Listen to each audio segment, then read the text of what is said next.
Sugar is like kindling. It's quick, it's hot, and it's unstable. But fat is like a slow burning log, steady, efficient, clean.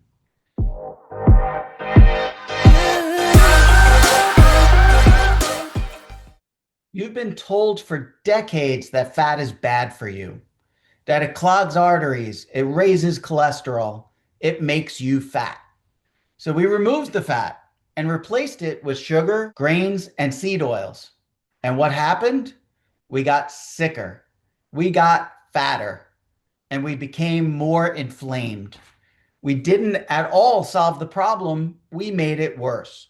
Because really, the truth of the matter is, fat wasn't the enemy, it was the scapegoat. And this is episode 55 of the Obesity Project, The Truth About Fat, Why We Got It So Wrong. My name is Dr. Mark Schenkman. Thank you for joining us today on this adventure. So let's rewind to the 1950s. Heart disease was rising fast. And there was a scientist named Ancel Keys that had a theory. The more fat you eat, the more cholesterol you have. The more cholesterol you have, the more heart attacks. So Keys published a study, the famous 7 countries study that proved his point. What most people don't know is that he cherry-picked the countries, ignored data that didn't fit, and the study had absolutely major flaws. But it caught on, mostly because of his reputation. Well, media, government, food companies, everyone rallied behind the message.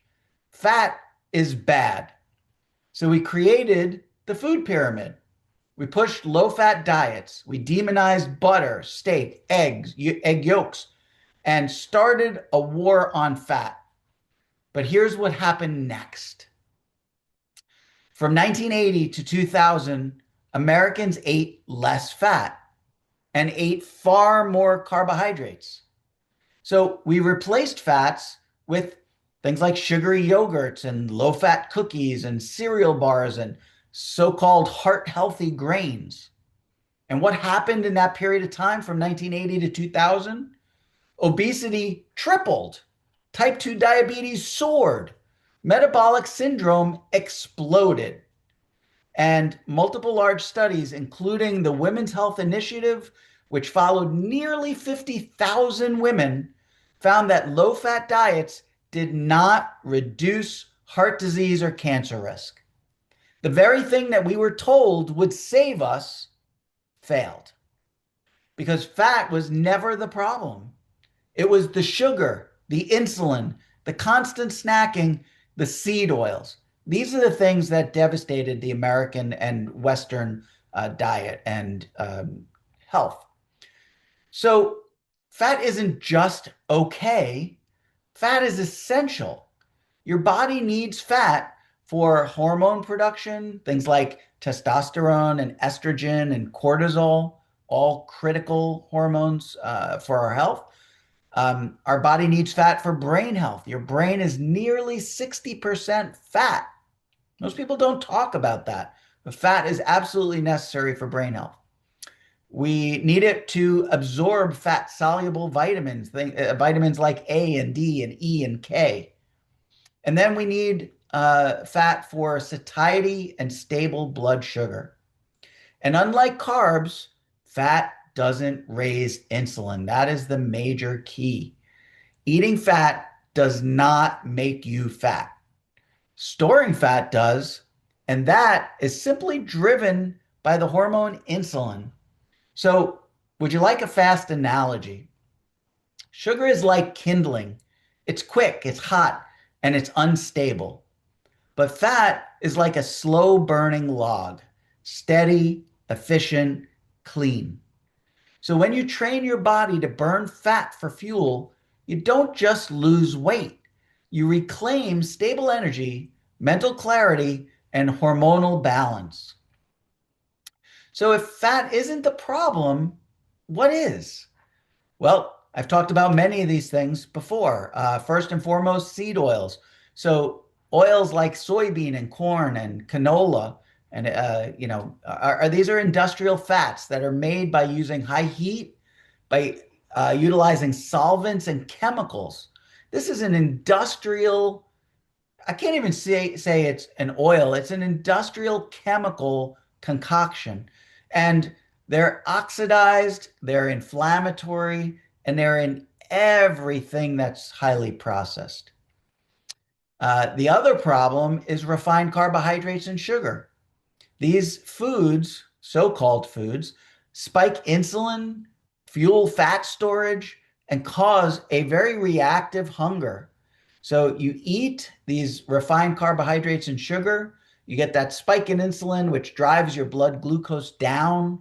And then your brain recognizes this now reactive low blood sugar and releases all this ghrelin, the hunger hormone, that tells you better eat again. You're starving. You don't have enough sugar in your blood. You need to eat more.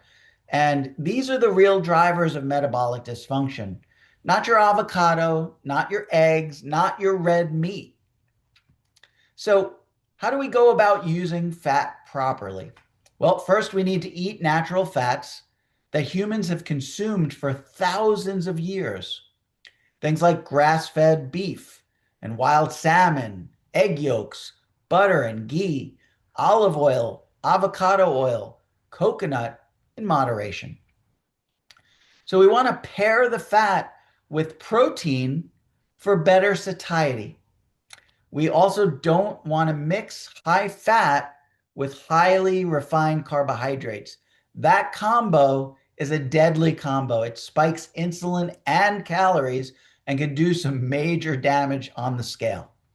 So let fat become your fuel, not your fear. This isn't a high-fat crusade. It's a return to balance and to real food. So fat doesn't make us fat. Insulin is what made us fat. So we demonized the absolutely wrong macronutrient, and we paid the price in obesity and diabetes and chronic disease. But now you know the truth. And with that truth comes power. So in the next episode of the Obesity Project, we'll unpack the dangerous myth of calories in, calories out, because weight loss isn't a math equation, it's a hormonal conversation. So until then, eat fat without fear, break the cycle, and reclaim your metabolism. So thank you so much for watching. I hope you understand now that fat is not only a good thing, but absolutely essential and beneficial. And make sure to subscribe, make sure to hit that notification bell to get additional daily videos. I put these videos out just about every single day. And make sure that you like, share, and let's get the word out. Let's share this education, this knowledge, this new paradigm of how to eat. And let's start all sharing in the weight loss, in the metabolic health that comes with eating properly. So thank you so much for watching, and I'll see you in the next video.